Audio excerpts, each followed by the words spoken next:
expressing concern that the rising tension in Miami might overflow into violence.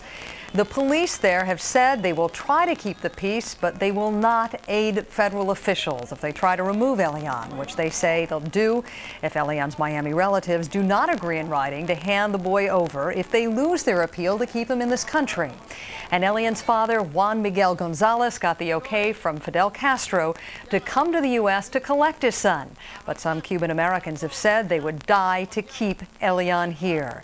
You have to wonder if there is a peaceful way out of all of this. Joining me now from Washington, Richard Nuccio, a former State Department official and former Cuba advisor to President Clinton.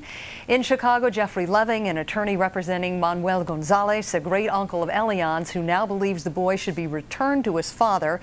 He also happens to be the author of the book Father's Rights. And here in New York, Michael Wilds, an immigration attorney and a former federal prosecutor. He is consultant with Elian's family in Miami in their effort to keep the boy in the U.S. He is also an Englewood, New Jersey councilman. Good to see all three of you. Thank you very much for being with us. Mr. Leving, what are the chances of resolving this without a riot? Well, I'd like to believe the chances are positive because apparently Lázaro Gonzalez was quoted as stating that he will turn the child over to the biological father. And if that is an accurate statement and Juan Miguel comes here and the child is turned over to Juan Miguel, I am hoping this case can end amicably and we can all focus on the best interest of Elian, which is not really the issue right now. It appears that Elian has been and is being used as a political tool against Castro. Castro is using Elian as a political tool against America, and now I fear that Elian may now be used as a political tool against President Clinton. Mr. Nuccio, before you go any further, Mr. Leving, I want to give Mr. Nuccio a chance to respond to this. Elian Gonzalez's great uncle has not signed that piece of paper the U.S. government is waiting for. Do you have faith that, in fact, he will turn Elian over to his father if his father comes to the U.S.? Well, I think the question will be in what form Elian's father arrives. I think if Elian's father had come shortly after Elian arrived himself or with members of his family, it would be one thing.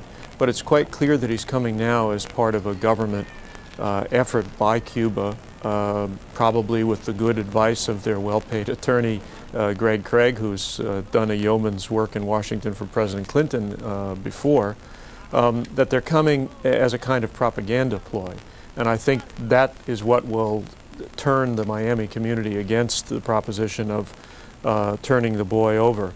I think there is the seeds here of the kind of amicable settlement that your previous speaker was referring to. If the families themselves, if the two wings of the family here in the United States and in Cuba would come together without lawyers and without governments on either side and try to work for reconciliation between the two wings of the family and focus on Elian's good, the good of the boy, that might be a way to settle this amicably. Mr. Wilds, you have spoken with family members of Elian Gonzalez. What do you think is in his best interest? I've spoken with his attorneys, and I have a lot of experience, unfortunately, representing women whose kids have been kidnapped by spouses and taken overseas. Clearly, we don't know what's in the best interest of this young man who wants his mother back. This belongs in the system, not on the streets. Our Attorney General does not fare well in standoffs, and I'm concerned why this process is so unilateral, one-sided. When immigration went first overseas to meet with the boy's father, immigration sat with the boy's father without a representative from the family here. Why are people so adverse to bringing this actually into the court system where maybe justice would be served? Isn't that exactly where it is right now? Well, it isn't, because they're trying to expedite the appeals. Why should they have to agree to do this when there's certainly some serious legal issues? This young man has a right to argue that he has a political asylum case.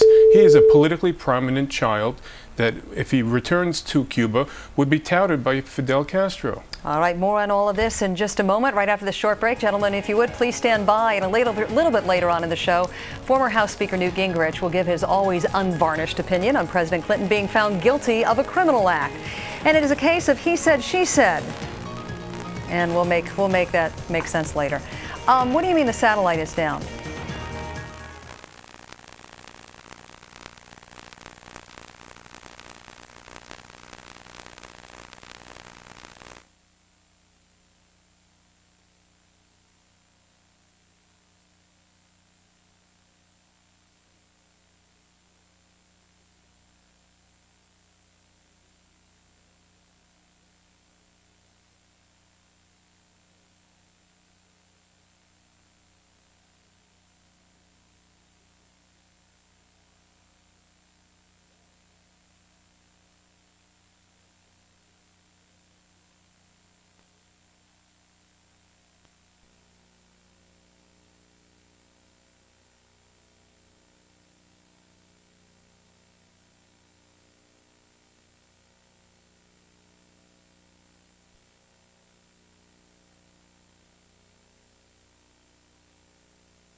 and Elian should be reunited with his father. Continuing now with our lead story tonight, the Elian Gonzalez case. That was Janet Reno today, repeating the Justice Department's and the Clinton administration's position on the fate of the little boy.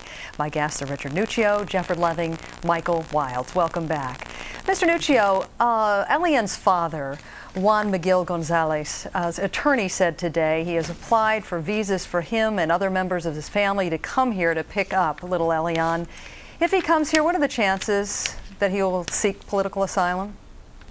It's very hard to say. There are lots of rumors that Elian's father knew about Elian's departure, that indeed he checked in with the family to let them know that his former wife and Elian had departed. There are stories that have circulated that Juan Gonzalez himself has had some employment repercussions in the tourist sector that he works in, because he himself had either applied for the lottery that the U.S. runs to leave Cuba or had tried to leave previously. It's hard to tell whether these things are anything more than rumors. Certainly if a large entourage comes and he is under the care of the Cuban interest section here, he will be guarded day and night by Cuban intelligence officers, and I doubt very much that he'll have an opportunity to choose to defect while he's here. But if a large number of his family comes, statistically, there's a good chance that at least some members of that family will ask to stay. And Mr. Leving, one might imagine if that is the case that Mr. Castro probably will make it a point to keep other family members at home in Cuba to continue to threaten Juan Miguel. The information I have is that Fidel Castro has agreed to allow not only Juan Miguel the right to come to the United States, but his wife and also their new child and a relative, as well as other people. So basically, I believe that if the biological father comes here with his immediate family, obviously, there is a chance he may want to stay here. But that's something we don't know right now. But what we need to do is be cooperative so Juan Miguel and his family can come here, so Juan Miguel and his family have that opportunity. And the way things are being handled now, unfortunately, Juan Miguel may lose that opportunity because of the conflict, which needs to calm down right now so Juan Miguel can get here. Mr. Leving just made a very powerful point at a time when the Miami-Dade County mayor and the Miami mayor are saying they're going to provide no local help to federal officials if they come to try to take Elian away, to put him with his father.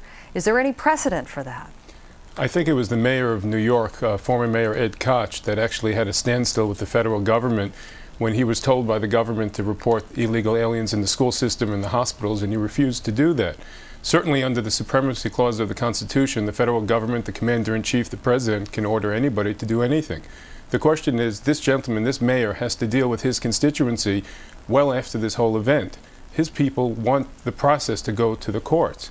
He is standing up for this privilege, and from what I understand, the information that I've been made privy to, the law enforcement in Miami have been helping the Justice Department maintain surveillance right now, or at least monitor the well-being of Elian. Does that mean that they're not going to cooperate in giving them this information? Is that a violation of law? This is impassioning people, and the point is that this belongs into the courts. Mr. Nuccio, what are your concerns about what the local mayors are saying, that they will not provide the INS or federal officials any help with this case? Well, it's not the first time that this has happened. There's this kind of tension in Miami all the time on issues related to